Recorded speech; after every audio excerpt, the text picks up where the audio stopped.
আমি যারা নিহিলিস্ট বা যাদের মাধ্যমে আমি একটু প্রভাবিত হয়েছি তাদের কাছে কোয়েশ্চেন ছিল, তাহলে আপনারা বেঁচে আছেন কেন, তাই না প্রশ্নটা?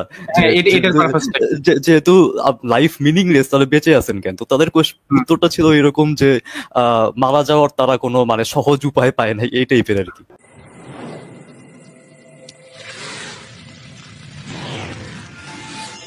ফার্স্ট অফ অল বলতে চাই, আমি আপনাদের সবার থেকে বয়সে অনেক ছোট, তো এই যুক্তির ক্ষেত্রে বা অন্য ক্ষেত্রে যদি কোনো কথায় কষ্ট পেয়ে থাকেন তাহলে আগেই ক্ষমা চেয়ে নিচ্ছি। এই কারণে আমি বর্তমানে আপনার মানে অ্যাগনোস্টিক বলা যায় আমাকে, আবার কখনো মনে হয় যে আমি নায়ালিস্ট। আমার 2-3টা প্রশ্ন আছে। মেইন প্রশ্ন হচ্ছে, হযরত ঈসা আলাইহিস সালামের জন্ম আমরা জানি আপনার যদি খ্রিস্টাব্দ ধরি তাহলে 00 অব্দে, আর এরপরে হচ্ছে নবী সাল্লাল্লাহু আলাইহি ওয়াসাল্লাম আসছেন হচ্ছে আপনার 574 খ্রিস্টাব্দে।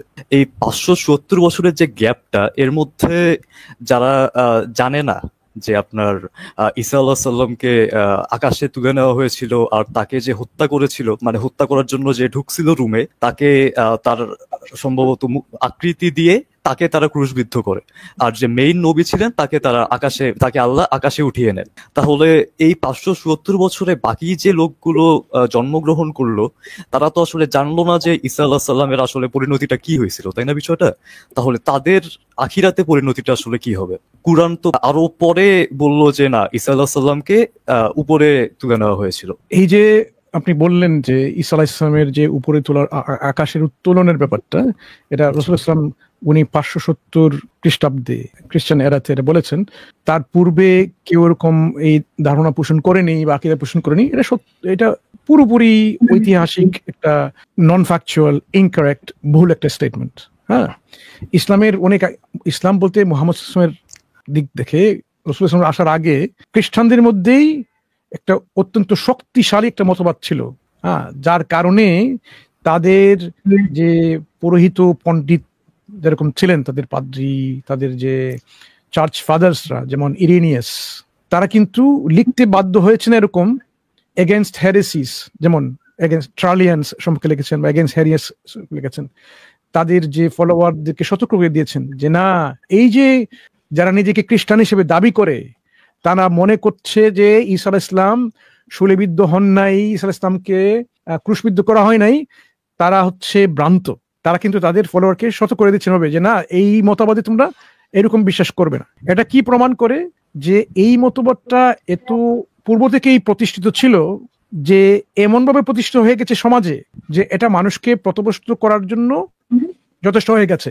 যার কারণে তাদের যে পণ্ডিত যারা আছেন, তাদের যে আলেম বিজ্ঞ যারা ছিলেন, যারা মানুষকে সত্যের যে ইন্টারপ্রিটেশনটা, কোনটা প্রকৃত ইন্টারপ্রিটেশন, এটা শিখাচ্ছেন, বলছেন যে এটাই হচ্ছে আমাদের আকীদা, এটাই হচ্ছে আমাদের বিশ্বাস, তারা এরকম লিখতে বাধ্য হয়েছেন। এটাই ঐতিহাসিকভাবে প্রমাণ করে এই বিশ্বাসটা ছিল অনেক আগ থেকে, বিশ্বাসটা ছিল হ্যাঁ অনেক আগ থেকেই। ওরাও যদি লিখে থাকেন প্রথম শতাব্দীর শেষের দিকে বা দ্বিতীয় শতাব্দীর প্রথম দিকে, তাহলে এটা কিন্তু প্রথম শতাব্দীর, খ্রিস্টাব্দের প্রথম শতাব্দীতেই এই বিশ্বাসটা খুব মজবুত আকারে ছিল বলেই কিন্তু এটা সমাজে প্রসার লাভ করেছে। যার কারণে তারা মনে করেছেন যে আমাদেরকে এখন একটা হস্তক্ষেপ করতে হবে, আমাদের এখনই লিখতে হবে যে এই ধারণা যে যীশু খ্রিস্ট ক্রুশে শূলীবদ্ধ হন নাই, এটা হচ্ছে ভ্রান্ত ধারণা, বরং আমাদের বিশ্বাস হচ্ছে যীশু খ্রিস্ট ক্রুসিফাইড হয়েছেন। এই যে বর্ণনা আমরা পাই, কোথায় পাই? এই যে বললাম, এখানে লেখা আছে। আপনি যদি the second treaties of Seth এটা পড়েন, দি অ্যাপোক্যালিপস অফ পিটার আপনি পড়েন, ওইখানে আপনি পেয়ে যাবেন এরকম বর্ণনা যে যীশু খ্রিস্ট নিজে স্বয়ং একটা গাছের উপরে, একটা বৃক্ষের উপরে ডালের মধ্যে বসে তার একজন সহচরের সঙ্গে বলছেন, দেখো দেখো কি কাণ্ড।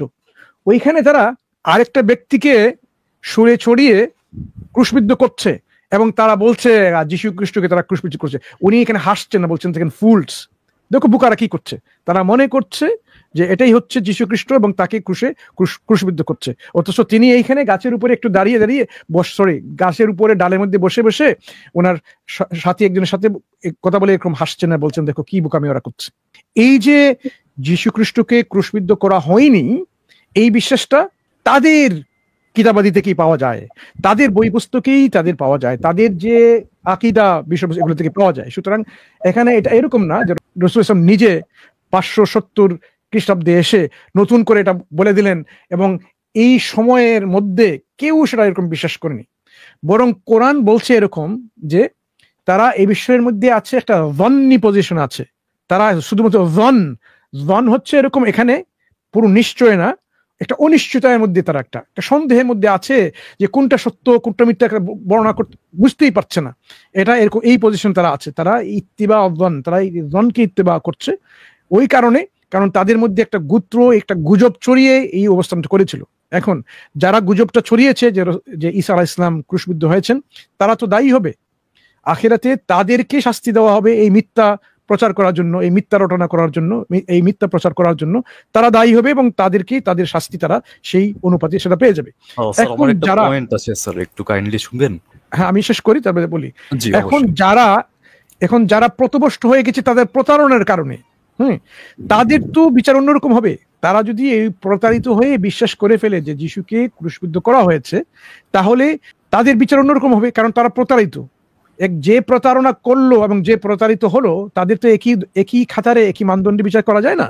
এই জন্য তাদের বিচার হবে একজন ন্যায় বিচারক যেরকম বিচার করেন, আল্লাহ তো হচ্ছেন সব বিচারকদের বিচারক, হ্যাঁ, ন্যায়, যিনি কখনো অন্যায় করেন না, উনি তাদের যে সার্কামস্ট্যান্সিয়াল এভিডেন্স অনুযায়ী, সার্কামস্ট্যান্সিয়াল আন্ডারস্ট্যান্ডিং অনুযায়ী, তাদের যে ওই সময় যে চিন্তা ধারণা, যে তাদের যে বিষয়গুলো তারা জেনেছে, তাদের জানা হয়েছে, এগুলোর উপর নির্ভর করেই কিন্তু তাদের বিচার আচার হবে।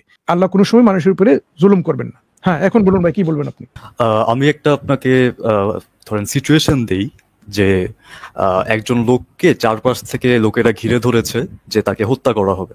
আমি এখানে ঈসা আলাইহিস সালামকে বুঝাচ্ছি আর কি। আর তাকে রুমের মধ্যে রেখে আরেকজনকে পাঠানো হলো যে সে তাকে গিয়ে হত্যা করে আসবে। তো আল্লাহ তখন তাকে চতুর্থ আসমানে নিলেন বা তৃতীয় আসমানে, আমি এক্স্যাক্টলি শিওর না। আর সেই লোকটাকে তার মানে মুখের যে আকৃতি সেটা দান করলেন, অর্থাৎ ঈসা আলাইহিস সালামের আকৃতি দান করলেন। তো আপনি ধরেন পুরো ঘটনাটাই দেখতেছেন যে একটা লোক গেল আর আরেকজন বের হলো, মানে আপনার চোখের সামনে ঘটনাটা, এমন না এরকম না। এই যে আপনি যেরকম চিহ্ন, আপনি এই যে চিত্রায়িত করছেন এখানে, এইরকম না। এরকম হলে কি এক ধরনের ডিসেপশনের কথা আসতে পারে, যে এটা তো মানুষকে ডিসিভ করা, এরকম না। এই যে কি রকম হয়েছিল এরকম আপনি কোনো সহি বর্ণনা এরকম পাবেন না, বরং যেগুলো এসেছে খ্রিস্টানদের পক্ষ থেকে সবগুলো হচ্ছে অনুমান ভিত্তিক, জন্নি এবং গুজব। হ্যাঁ, কোরআন শুধু এটাই বলছে যে না, ক্রুসিফিকশন হয়েছিল, কিন্তু এটা রসুল ঈসা আলাইহিস সালাম, যে ঈসা রসুল্লাহ, ওনাকে কিন্তু ক্রুসিফাই করা হয়নি, বরং ওয়ালাকিন শুব্বিহা লাহুম, তাদের কাছে এরকম মনে হয়েছিল। এই যে আমি যদি বলি দরজা খোলা হয়েছে, আপনি কি বলবেন যে দরজা আমি খুলেছি? না, দরজা খোলা হয়েছে এর অর্থ হলো পাসিভ ভয়েস। আমি বলছি যে দরজা খেয়ে খুলেছে, সেটা আমি বলি নাই। ওয়ালাকিন শুব্বিহা লাহুম হচ্ছে এরকম, এটা পাসিভ ভয়েসে তাদের কাছে এরকম মনে হয়েছিল। এটা তাদেরই পারসেপশনের একটা রং পারসেপশন, তারা রংলি একটা পারসিভ করে নিয়েছে এখানে যে ঈসা আলাইহিস সালামকে ক্রুশবিদ্ধ করা হয়েছে, অথচ কখনো ঈসা আলাইহিস সালাম নিজেই বলেননি, তার যে সহযোদ্ধারা ছিলেন এরকম কেউ বলেননি এরকম যে ক্রুশবিদ্ধ হয়ে গেছেন। এই একটা রং পারসেপশনে কিছু লোক সেটা মনে করেছে যে এই মুহূর্তে ঈসা আলাইহিস সালামকে ক্রুশবিদ্ধ করা হয়েছে। এই রং পারসেপশন থেকেই তারা কিন্তু গুজব ছড়ায়, এবং সেই গুজবে কিছু কিছু মানুষ বিশ্বাস করেছে, কিছু কিছু মানুষ বিশ্বাস করেনি। এটাই হচ্ছে ঐতিহাসিক বর্ণনা কোরআনে যারা দিচ্ছে। এখানে কোরআন এরকম বলছে না, আমাদের ইসলামের বর্ণনা এরকম না যে সরাসরি আল্লাহ একজন রুমের মধ্যে রেখে এরকম করে, এরকম সহি বর্ণনা আপনি পাবেন না, বরং এগুলো হচ্ছে সম্পূর্ণভাবে যে বিভিন্ন হয়তো এরকম রাওয়ায়াত এসেছে, এরকম না। শুধুমাত্র কোরআন যারা পরিষ্কারভাবে বলছে তারা কিন্তু কখনো এটা সক্ষম হয়নি। ওমা কাতালুহু ইয়াকিনান, নিশ্চিতভাবে তারা ঈসা আলাইহিস সালামকে কতল করেনি, আল্লাহ তো উনিকে উঠেই নিয়েছেন, কিন্তু তাদের কাছে মনে হয়েছিল যে এরকম। ওয়ালাকিন শুব্বিহা লাহুম, যে তাদের কাছে মনে হয়েছিল। কেন মনে হয়েছিল? সার্কামস্টান্সিয়ালি, ওরা তো বিভিন্নভাবে। বরং আপনি যদি ইতিহাসকে দেখেন ভাই, যে কে দেখেছে ওনাকে ক্রুশবিদ্ধ করতে, সেই ঐতিহাসিক সাক্ষীগুলো, প্রাথমিক যে উইটনেস কারা? আমাদের তো প্রাথমিক কোনো উইটনেসই নেই। এই যে ফার্স্ট হ্যান্ড উইটনেস যদি আপনি নিয়ে আসেন, তাহলে তো আমরা বলতে পারবো যে না, যিনি নিজে স্বচক্ষে দেখেছেন, বলেছেন, লিখেছেন, বর্ণনা করে গেছেন, তার একটা উইটনেস টেস্টিমনি আছে। এই টেস্টিমোনিয়ালটি অনুপস্থিত।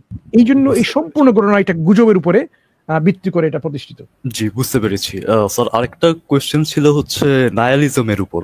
নায়ালিজম বলতে আমরা বুঝি যে আপনার ধ্বংসবাদ বা জীবনের কোনো মানে নেই, এই টাইপ কিছু আর কি, যদি বাংলা অর্থ আমি করি। আর যারা নায়ালিস্ট তারা বিশ্বাস করে যে লাইফের কোনো উদ্দেশ্য নেই, তারপরে ভালো খারাপ এগুলো মানুষের সৃষ্টি, সকল নিয়ম কানুন মানুষের সৃষ্টি, সকল ধর্মগ্রন্থগুলো মানুষের সৃষ্টি। তো এই বিষয়ে আসলে আপনার মতামতটা কি? মানে আমি জানতে চাচ্ছি এই কারণে যে আপনার দিন শেষে আসলে রুলস গুলো কি মানুষের দ্বারা সৃষ্টি হওয়াটাই বেশি যুক্তিযুক্ত না?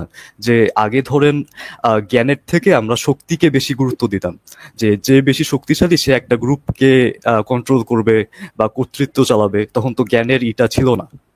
তখন আমরা দেখলাম যে এই যে শক্তিশালী মানুষটা, সে তার যে অনুগত মানুষগুলো তারা যেন আরো বেশি অনুগত থাকে, সেজন্য সে নিজে কিছু নিয়ম করলো, তারপরে তা বললো যে এটা ঐশ্বরিক বা খোদাতলা প্রাপ্ত একটা জিনিস। তো এইটা হওয়ার কি কোনো সম্ভাবনা নাই? এটা আমার কোয়েশ্চেন। নাহিলিজম কিন্তু ওই যে নিহিলিস্টিক যে অ্যাপ্রোচটা, এটা কিন্তু বাই কনসিকোয়েন্স একটা মাত্র।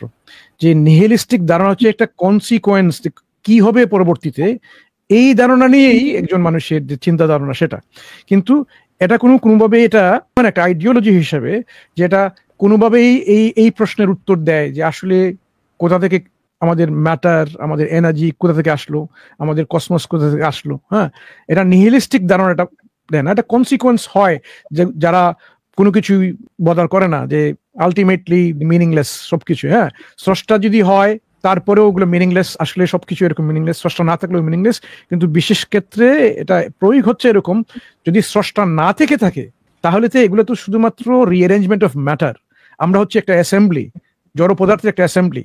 একজন মানুষ যদি একটা আপেলকে কেটে কেটে কেটে একটা প্লেটের মধ্যে দেয় এবং একটা মানুষকে কেটে কেটে দেয়, তার মধ্যে কোনো আসলে ফান্ডামেন্টালি কোনো পার্থক্য নেই, শুধুমাত্র রিঅ্যারেঞ্জমেন্ট অফ ম্যাটার। একটা ম্যাটারকে শুধুমাত্র অ্যাসেম্বল করা হচ্ছে বা ডিসঅ্যাসেম্বল করা হচ্ছে, এই পার্থক্য। এখানে কোনো নৈতিকতা আসা যায় না, কারণ নৈতিকতা কে নির্ধারণ করবে? এই জন্য এই যে নিহিলিস্টিক ধারণাটা এরকম কনসিকোয়েন্স এরকম হয় যে আলটিমেটলি এভরিথিং ইজ মিনিংলেস। কিন্তু এটা কি কখনো সেই প্রশ্নের যে এক্সিস্টেন্সিয়াল কোয়েশ্চেন্স এর উত্তর দিতে পারে এই ধারণা? সেটাই আমাদের কাছে প্রশ্ন। এই জন্য আমি বলি এই বিষয়ে আলোচনার জন্য সারোয়ার ভাই এবং শান্ত ভাই আপনাকে উত্তর দেবেন ইনশাআল্লাহ। প্রথম হচ্ছে যে এই নিহিলিস্টিক যে ওয়ার্ল্ড ভিউটা, এটা একটা সেলফ কন্ট্রাডিক্টরি। কিভাবে দেখেন আপনি? প্রথমে তারা বলেছে জীবনের কোনো উদ্দেশ্য নাই, সবকিছু মিনিংলেস। এরপরে তারা আবার হচ্ছে যে জীবনে চলার জন্য ভালো মন্দ নৈতিক মানদণ্ড তৈরি করে নিচ্ছে। তো সে যে মানদণ্ডটা তৈরি করে নিচ্ছে এটার পারপাসটা কি? তো তখন সে বলে কি যে আমি নিজের মতো করে উদ্দেশ্য বানাই নিচ্ছি। তার মানে সে একটু আগে বলতেছে যে লাইফের কোনো উদ্দেশ্য নাই, কিন্তু সে একটু পরে আবার লাইফের উদ্দেশ্য বানাই নিচ্ছে। না, উদ্দেশ্য যে বানায় নেয় বিষয়টা এরকম না, জাস্ট তারা বেঁচে আছে আর কি, এইটাই একটা তাদের। আমি যারা নিহিলিস্ট বা যাদের মাধ্যমে আমি একটু প্রভাবিত হয়েছি, তাদের কাছে কোয়েশ্চেন ছিল তাহলে আপনারা বেঁচে আছেন কেন, তাই না প্রশ্নটা?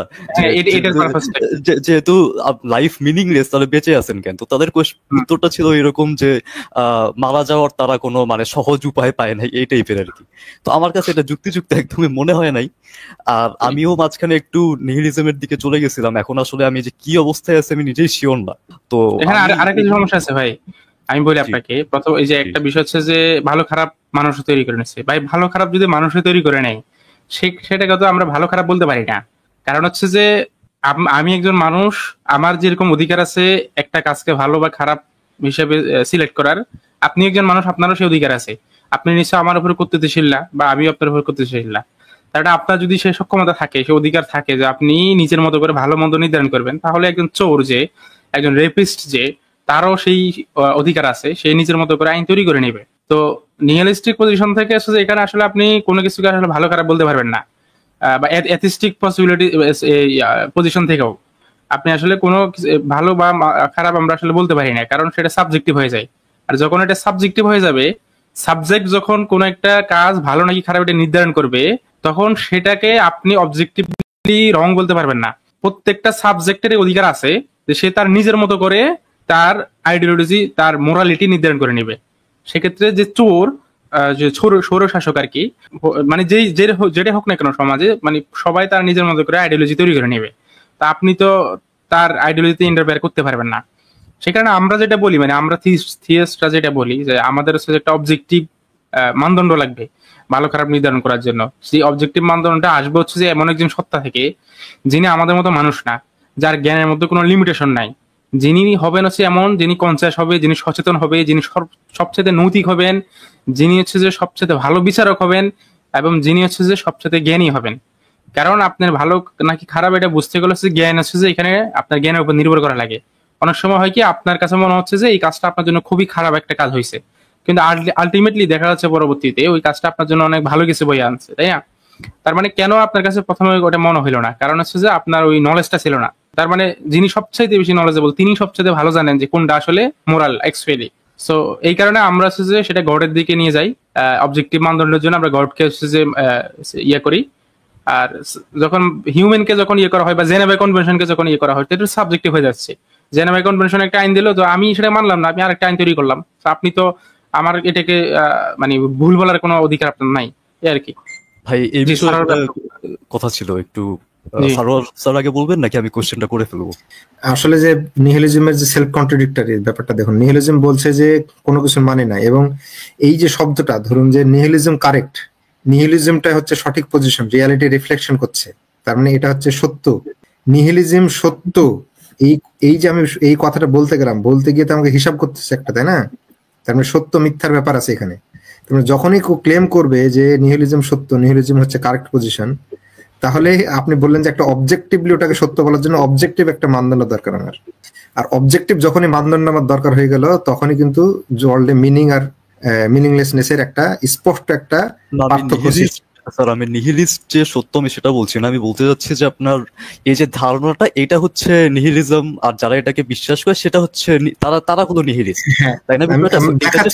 সেটা বলছি না, বুঝতে পারছি, কিন্তু যদি নিহিলিজম কেন ইনকোহেরেন্ট সেটা দেখাচ্ছি, মানে সেলফ কন্ট্রাডিক্টরি, বুঝলেন? জি জি, মানে নিহিলিজমকে কেউ যদি দাবি করতে চায় যে এটা আমার সঠিক পজিশন বা আমার পজিশনটা জাস্টিফাইড, হ্যাঁ, নিহিলিস্ট কেউ মনে ইচ্ছা হলে সে মনে করতে পারে যে কোনো কিছুর অর্থ নেই, কিন্তু সেই মনে করাটার বাস্তবতার রিফ্লেকশন না, হ্যাঁ, বা রেশনাল না বা কোহেরেন্ট না। এইটা হলো যে জাস্ট একটা ছোট্ট টেস্টে বোঝা যাবে, তাই না? এটা কোনো যৌক্তিক সিদ্ধান্ত না বা রিয়ালিটিকে রিফ্লেক্ট করে না। তার মানে তার উল্টোটাই হলো সঠিক, যে নিহিলিজম হলো যে মিথ্যা, মানে রিয়ালিটিকে রিফ্লেক্ট করে না। আপনার কোশ্চেনটা ছিল যে আপনার এই যে ভালো মন্দ বা ন্যায় অন্যায়, এটা কি আসলে মানুষের সৃষ্টি কোনো কিছু হইতে পারে? হতে পারে ভাই, কিন্তু সেটা তো আপনি অবজেক্টিভলি ট্রুথ বলতে পারবেন না।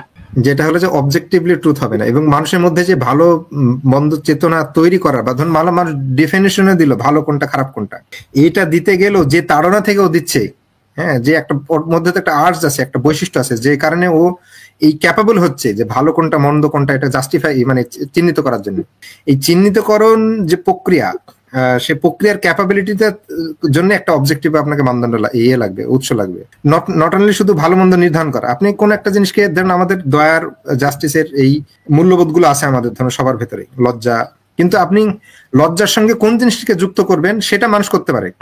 যেমন মানুষ ইনহেরেন্টলি লজ্জা আছে, মানুষ যে জিনিসে লজ্জা পায় সেখান থেকে দূরে থাকার চেষ্টা করে, যে জিনিসে ভয় পায় সে জিনিসে ভয় পাওয়ার চেষ্টা করে, কিন্তু এটা মানুষের ইনহেরেন্ট। কিন্তু মানুষের এই স্বাধীনতা আছে যে কোনটার সঙ্গে লজ্জা যুক্ত করবে, কোন কাজটার সঙ্গে লজ্জা যুক্ত করবে না, কোন কাজটার সঙ্গে ভয় যুক্ত করবে, কোন কাজটার সঙ্গে ভয় যুক্ত করবে না, তাই না? এটা মানুষ ডিফাইন করতে পারে।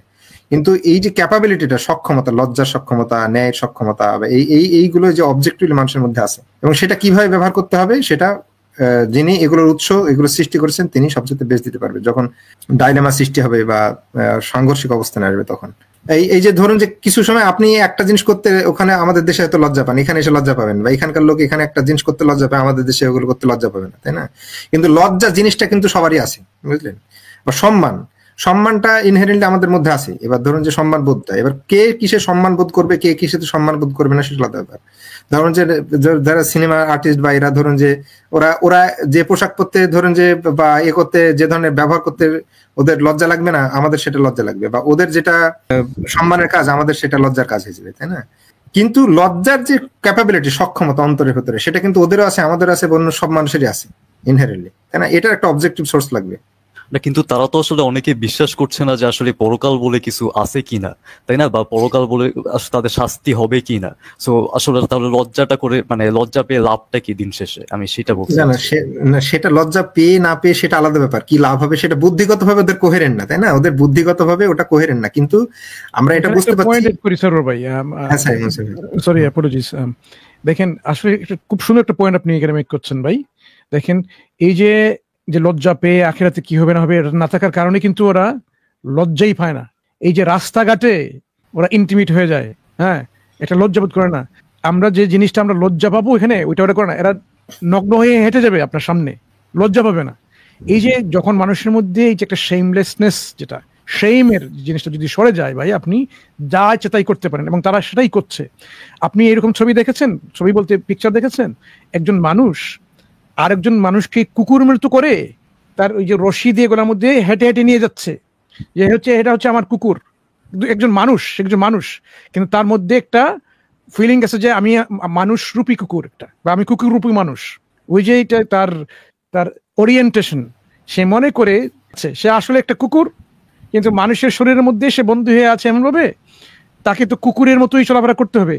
তো কি করছে, তার বন্ধু তাকে এই কুকুরের মতো করে হেঁটে হেঁটে দড়ি বেঁধে নিয়ে যাচ্ছে, সেও এরকম উফ উফ করছে, তাকে কুকুরের মতো খাওয়াচ্ছে, কিন্তু সে একটি মানুষ। এই যে একটা প্রবণতা, একটা চিন্তাধারা কিভাবে আসলো, এটা আসলো কেন আসলো, কিভাবে আসলো, আপনি যদি চিন্তা করে দেখেন ভাই, মানুষের মধ্যে এই যে কোনো লজ্জা বোধ নেই বলেই কিন্তু এগুলো করতে পারে মানুষের মধ্যে, এই ধরনের করার প্রবণতা। এটা উদাহরণ দিলাম। এই যে মানুষ অনেক কিছু কাজ করে যে যেখানে সে লজ্জা ফিল করে না, হ্যাঁ, সে মিথ্যা কথা বলে যায়।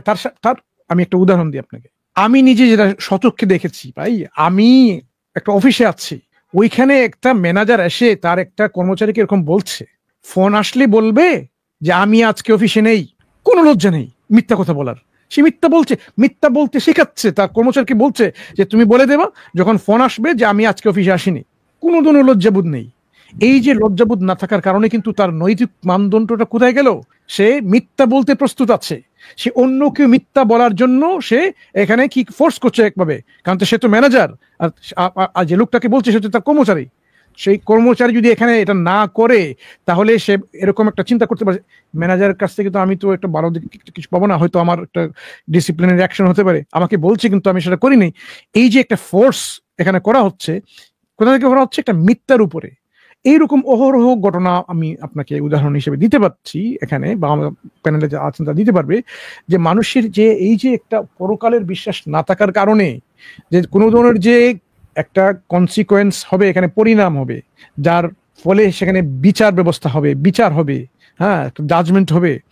এই জাজমেন্ট অনুপস্থিত থাকার কারণে বা বিলিফটা অনুপস্থিত থাকার কারণে, যেহেতু কেউ সেখানে একটা অ্যাকাউন্টেবিলিটি নেই কারো, হ্যাঁ, আপনি এখানে কি করলেন না করলেন, আপনি যদি সেটা বেঁচে যান পুলিশের হাত থেকে, আইনের হাত থেকে, তাহলে কি সমস্যা?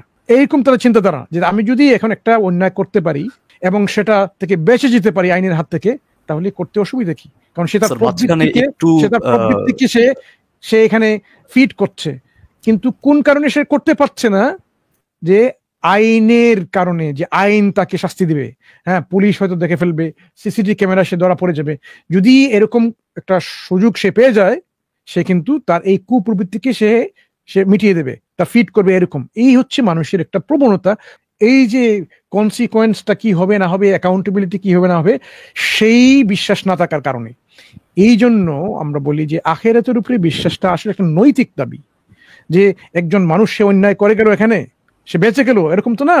ন্যায় কোথায় প্রতিষ্ঠিত হলো ভাই? ন্যায়ের প্রতিষ্ঠার জন্য একটা অ্যাকাউন্টেবিলিটি সিস্টেম দরকার।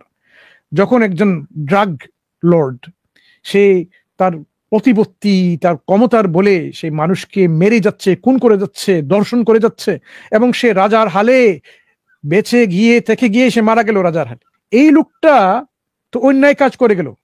ন্যায় কোথায় প্রতিষ্ঠিত হবে ভাই? এই দুনিয়া তো ন্যায় তো প্রতিষ্ঠিত হলো না। এই জন্য আপনি যদি ন্যায়ে বিশ্বাস করেন, আপনি যদি জাস্টিসে বিশ্বাস করেন, তাহলে এমন একটা সময় অবশ্যই থাকতে হবে যেখানে সবাই তাদের কি করলো না করলো তা নিয়ে উপস্থিত হবে, এবং ন্যায় সেখানে প্রতিষ্ঠিত হবে, যেখানে অন্যায় যে করেছে সে বেঁচে যাবে না, যে ভালো করলো তার পুরস্কার সে পাবে, যে অন্যায় করলো তার শাস্তি সে পাবে শাস্তিযোগ্য অপরাধ হলে। এই জন্য ওই যে নিহিলিজমের ব্যাপারটা হচ্ছে এরকম, যে এটা আসলে কনসিকোয়েন্সটা কোথা থেকে আসে?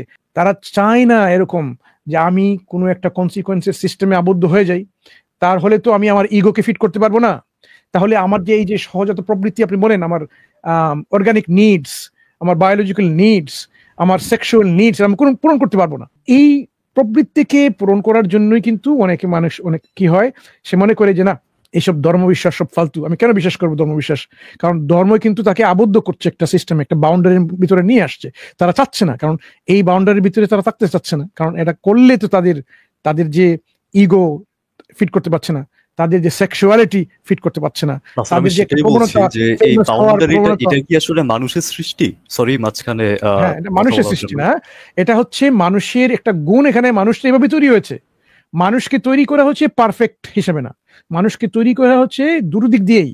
ভালো এবং মন্দের যে একটা সিস্টেম সে নিজেই জানে, তার অন্তরের মধ্যে আছে কোনটা ভালো কোনটা মন্দ, সে নিজেই বুঝতে পারে। হয়তো কোনো সময় এটা স্কিউড হয়ে যায়, সমাজে এটা স্কিউ করে ফেলে, তাকে এমনভাবে সেটা হোয়াইট ওয়াশ করে ফেলে, কন্ডিশন করে ফেলে, সে বুঝতেই পারে না। হ্যাঁ, কিন্তু মানুষের মধ্যে এই বুঝটা আছে যে কোনটা ভালো কোনটা মন্দ। ফাআলহামাহা ফুজুরাহা ওয়া তাকওয়াহা, কোরআন আমাদেরকে সেটা শিখাচ্ছে যে যে আল্লাহ মানুষের মধ্যে একটা ইলহাম করে দিয়েছেন এভাবে যে ফুজুর এবং তাকওয়া কোনটা ভালো কোনটা মন্দ সেটা নিজেই বুঝতে পারে। আল্লাহ মানুষকে আবার দুরুদিকে দেখান, ইন্না হাদাইনাহু সাবিলা ইম্মা শাকিরা ওয়া ইম্মা কাফুরা। আল্লাহ মানুষকে দুটি পথই দেখান, সে গ্রেটফুল হোক বা আনগ্রেটফুল হোক, কৃতজ্ঞ হোক বা অকৃতজ্ঞ হোক, আল্লাহ মানুষকে দুটি পথই দেখান।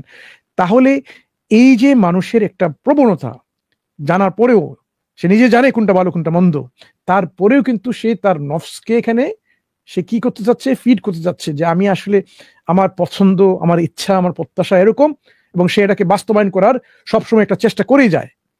কিন্তু সে এটা চিন্তা করে না যে আমি কেন অন্যায়ভাবে এই জিনিসটা করব।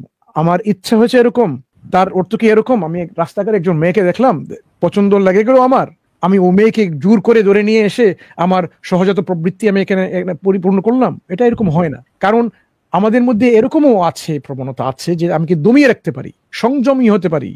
এই জন্য ইসলাম সব সময় কিন্তু আমাদেরকে প্র্যাকটিক্যাল শিক্ষা দেয় কিভাবে মানুষ তার এই যে সহজাত প্রবৃত্তি আছে, ভালো এবং মন্দের, ভালো করার মন্দ করার যে প্রবৃত্তি, কিভাবে কন্ট্রোল করা যায়, কিভাবে দমিয়ে রেখে যায়, কিভাবে সংযমী হয়ে যায়, তার শিক্ষা দেয় প্র্যাকটিক্যালি।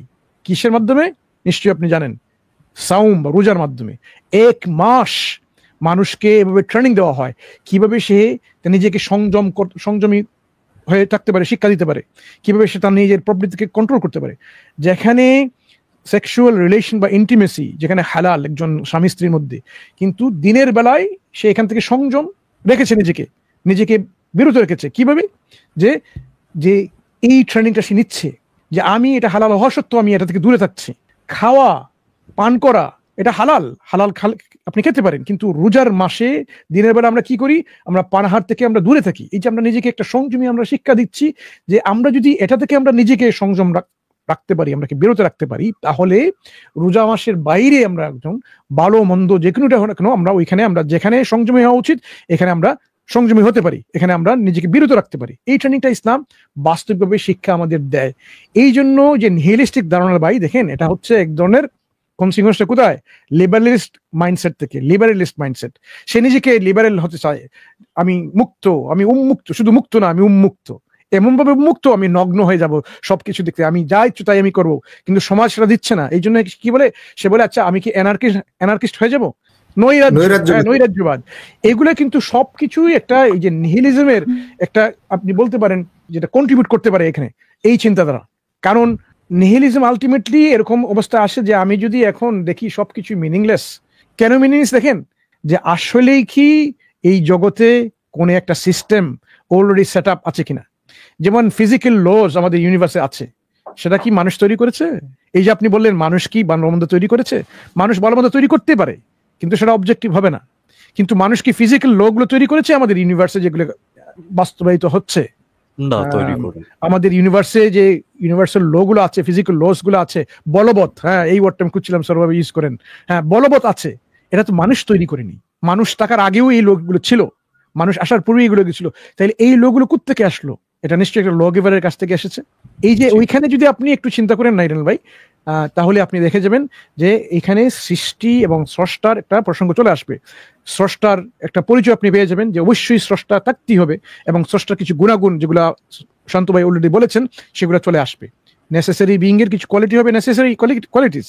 তখন অবজেক্টিভ কিছু ধারণা, অবজেক্টিভ যে ধারণাগুলো ওগুলো চলে আসবে যে আসলে কিছু জিনিস আছে অবজেক্টিভ এবং সব কিছু সাবজেক্টিভ নয়। এখান থেকেই আপনি আপনার নিহিলিজম থেকে আপনি চলে আসতে পারেন। এখান থেকে আপনি এথিইজম বা এথিইজম দ্বারা একটু ডিইজম, এথিইজমের ধারণা আছে, চলে আসতে পারেন। কোনটায়? যে একটা এই থিইজমের একটা অবস্থানে, যেখানে অবশ্যই স্রষ্টা আছেন, এবং সেখান থেকে আপনি মনোথিইজমে চলে আসতে পারেন। শান্ত ভাই অনেক আলোচনা করেন এ ব্যাপারে তাদের স্ট্রিমে, আমরা আলোচনা করেছি, সারাওয়াই আলোচনা করেছেন, থিইজম থেকে ডিইজম থেকে মনোথিইজম। হ্যাঁ, এগুলো কিছু ন্যাচারাল একটা প্রোগ্রেশন, ইন্টেলেকচুয়াল প্রোগ্রেশন। যখন আপনি ইন্টেলেক্ট ব্যবহার করবেন তখনই এগুলো অবশ্যই সেই এক স্টেপ থেকে আরেক স্টেপ আপনি আসতে পারেন, এবং আলটিমেটলি আপনি মনোথিইজম পরে আপনি চলে আসবেন ইসলামে। এই জন্য আলটিমেটলি আমরা কেন ভাই এই লাইভ স্ট্রিমগুলো করছি, যে ইসলাম যে কেন সত্য সেটা শুধু লজিক্যাল না, সেটা কোহিরেন্ট না শুধুমাত্র, সেটা শুধু ইন্টেলেকচুয়াল একটা দাবি, এবং ইন্টেলেকচুয়াল দাবির সেই কনসিকুয়েন্সটাই হচ্ছে এই ইসলাম। এটাই আমরা মানুষকে উপস্থাপন করার চেষ্টা করছি।